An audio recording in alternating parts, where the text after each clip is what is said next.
D'accord. Mais le sujet, c'est que vous avez demandé à un chrétien qui est Jésus, selon Jésus lui-même. Effectivement.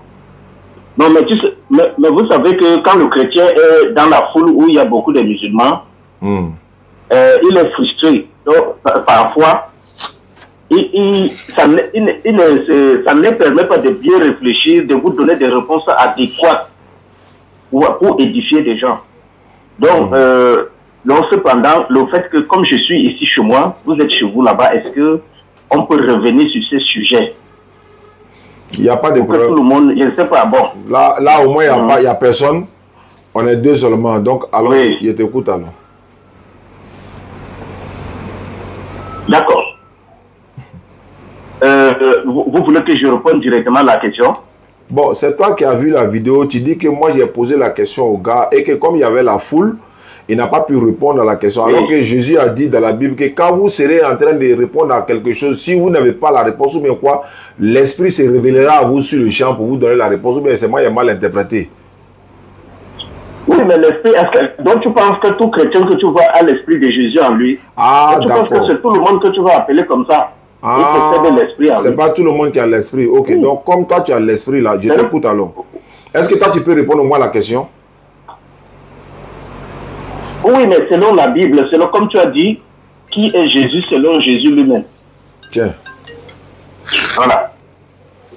Oui. Moi, ce que je peux te dire, selon la Bible là, selon la Bible, Jésus est celui qui a été envoyé par le véritable Dieu. D'accord. D'accord. Et celui qui a été envoyé par le véritable Dieu qu'il faut chercher à connaître pour avoir la vie éternelle. Mais nous, on a toujours dit que Jésus, c'est un envoyé de Dieu. Nous, on a toujours dit ça. Oui. Oui, mais tu peux être un envoyé de Dieu, mais sans connaître vraiment. Si moi je viens devant toi et je te dis que c'est Paul Biya qui m'a envoyé, je suis un envoyé, mais est-ce que tu me connais déjà? Tu connais qui je suis? Tu connais le poste que j'occupe ici au Cameroun? Voilà tu connais pas ma famille, Allô? Tu connais pas ma tribu. Voilà pourquoi on a dit à Jésus, c'est pourquoi la question que j'ai posée, que dit Jésus de lui-même? Jésus a dit de quoi? Il a dit quoi de lui-même? Il a dit que lui c'est un envoyé de Dieu, n'est-ce pas? Oui, il a dit ça. Très bien. Il a aussi dit qu'il est un être humain, n'est-ce pas? Oui, il a dit qu'il est un être humain, oui. Très bien. Il a aussi dit qu'il est fils de l'homme, n'est-ce pas? Mais la Bible aussi dit que Jésus est prophète. La Bible dit que Jésus est prophète. Ah oui, il y a une foule qui a dit que Jésus, un grand prophète est venu parmi nous. C'est même pas même Jésus parle de lui-même en tant qu'un prophète dans la Bible. C'est même pas la foule. Il ne s'est jamais présenté comme... Non, là maintenant, là je ne suis pas d'accord. Il n'a pas dit que je suis prophète, parce qu'il a dit beaucoup de choses. Mais si toi tu as choisi prophète, il n'y a pas de problème, parce que Jésus a dit, je suis le pain. Allô? Je suis le pain qui est descendu du ciel. Oui, allô? Tu me suis? Je n'ai pas dit qu'il a dit... Allô? Tu ne m'as pas écouté. Hein. J'ai dit... Oui. Ouais. Jésus se présente comme prophète dans la Bible. Oui. Ah bon? Ouais, je n'ai pas dit, il a dit je suis prophète. Il dit que moi... Je n'ai pas dit... Il a dit que moi je suis là. Jésus là, je suis prophète. Tu confonds les propos. Il a dit ça. Est-ce que tu as écouté ce que j'ai dit? Ouais. Je n'ai pas dit... il a dit je suis prophète. Non, il dit il se présente comme prophète. Mais je peux lire le passage aussi. Pourquoi il dit ça? Je vais te donner un passage dans Luc chapitre 13, verset 30 à 36. Je paraphrase. Hein. Lorsque Jésus a dit dans le passage qu'il faut que je marche du premier jour, deuxième jour ou le troisième jour, j'aurai fini, car il ne convient pas qu'un prophète périsse en dehors de Jérusalem. Il parle de quel prophète?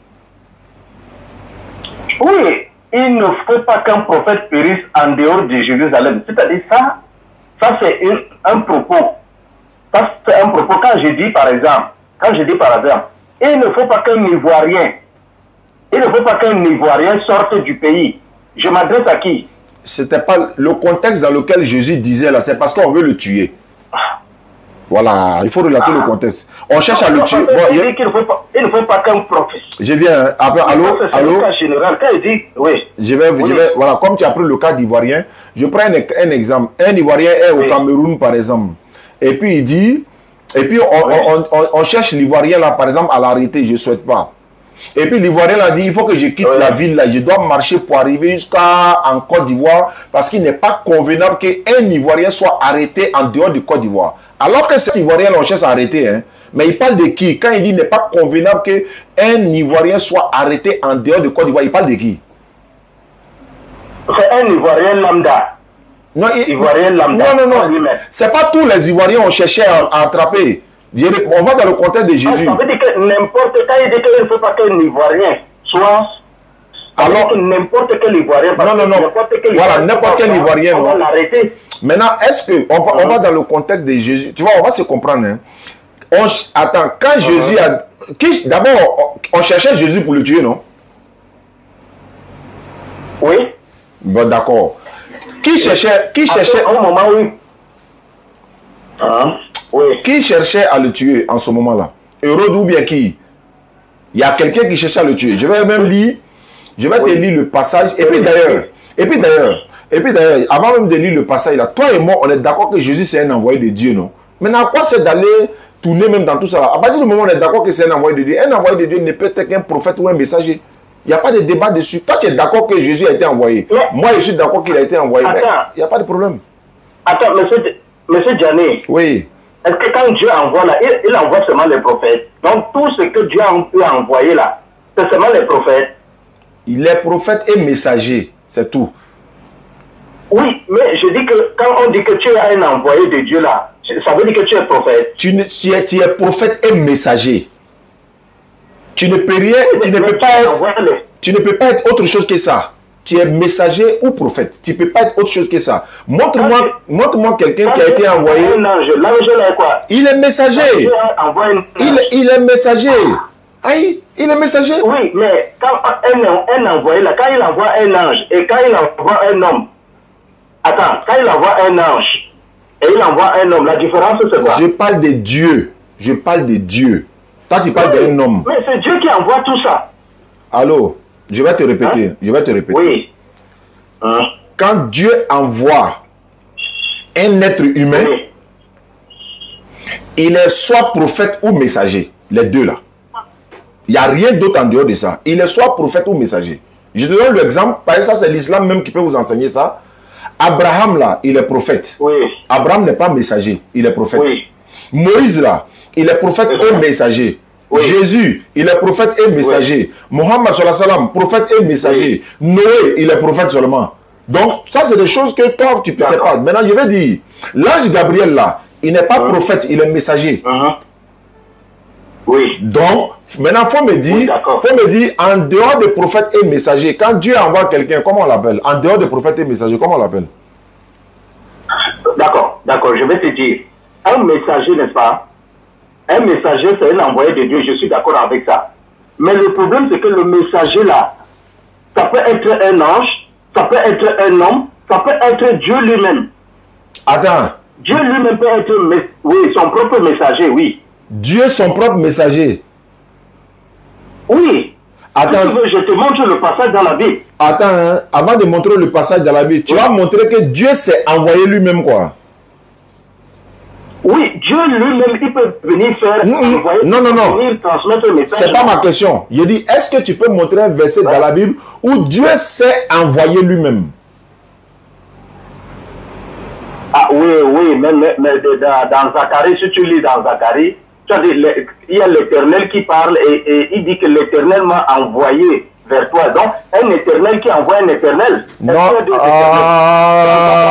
je comprends maintenant. Tu ne sais pas qu'un homme est appelé éternel dans la Bible, tu ne sais pas ça? Tu ne sais pas que l'être humain est appelé éternel dans la Bible? Tu ne sais pas que l'homme est appelé Dieu dans la Bible? Bible va vous envoyer en enfer. Est-ce qu'il y a des éternels? J'ai dit, Bible là, la Bible va... Est-ce qu'il y a des éternels? Je peux répondre?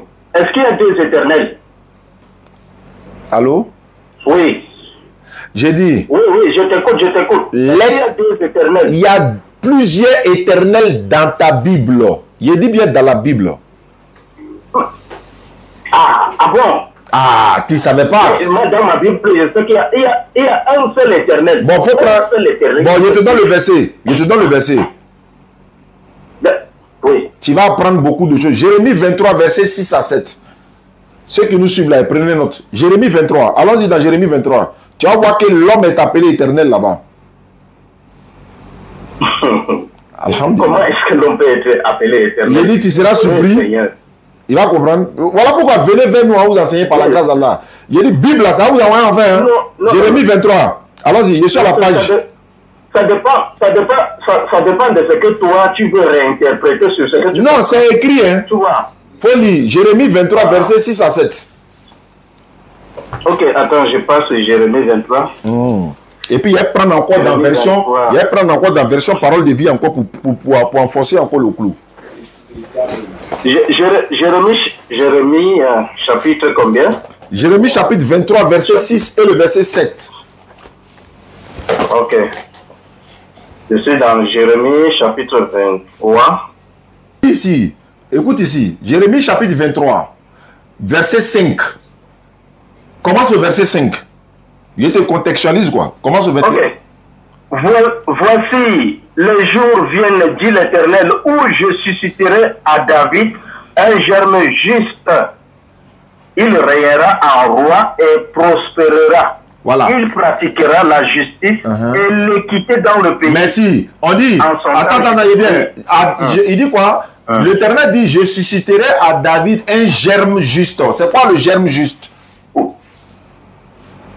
Oui, un germe juste, c'est-à-dire quelque chose de juste, non? Non, germe là, c'est quoi? Germe là, c'est quoi? Un germe, c'est un petit...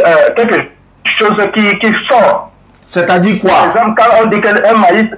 Quand on dit que le maïs a germé, ça veut dire... Très bien. Maintenant, une naissance. Quand ça sort, voilà, quand un germe sort de David là, est-ce que c'est quoi qui sort? C'est maïs ou c'est cacao ou c'est café qui sort de David? Le germe, je susciterai à David. Voilà, comme un enfant. Donc c'est un enfant. C'est un enfant. Oui, un enfant qui sort de David. Très bien. Donc on continue. Donc je susciterai à David donc, un germe juste. C'est-à-dire cet enfant-là, il régnera en roi. Et prospérera, n'est-ce pas, prospérera. Il pratiquera la justice et l'équité dans le pays. Maintenant, verset 6. Oui. L'enfant là d'abord, tu connais l'enfant là? Tu connais l'enfant là? C'est quel enfant? Le roi dont on parle qui est sorti de David là, c'est qui? Oui, on parlait du Christ, Jésus-Christ. Non, on va faire ça. Eh, continent. Ah, tu es au Cameroun et puis tu fais toi. Non, attends, on parle de Jésus-Christ, monsieur Roustad. Attends, il vient. L'enfant de David là, il s'appelle comment? Son fils s'appelle comment?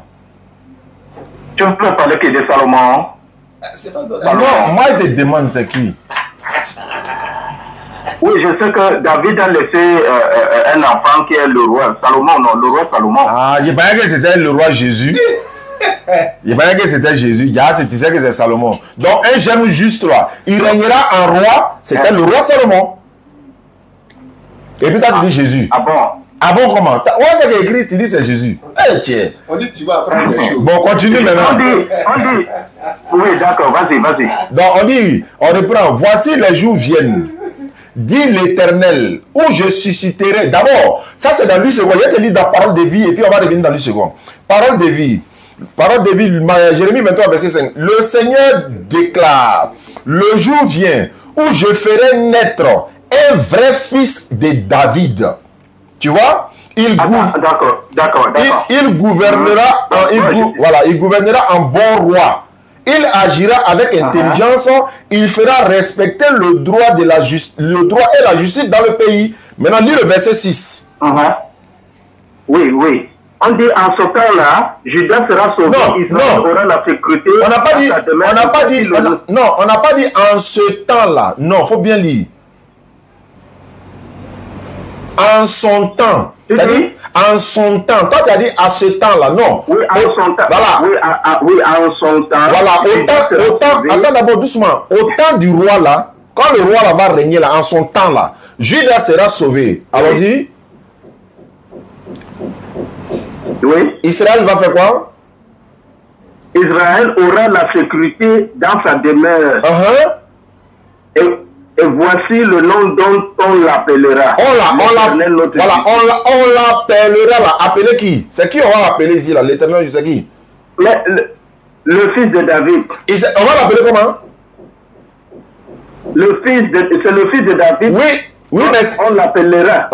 On l'appellera? L'Éternel, notre justice. On l'a appelé l'Éternel, non? Mais il est Dieu. Oui. Il est quoi? Et je ne sais pas s'il est Dieu, quoi. Comme tu dis, il n'y a pas Dieu éternel là.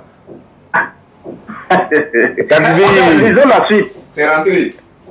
Attends, Kivi. Attends. Ouais, fais-lui la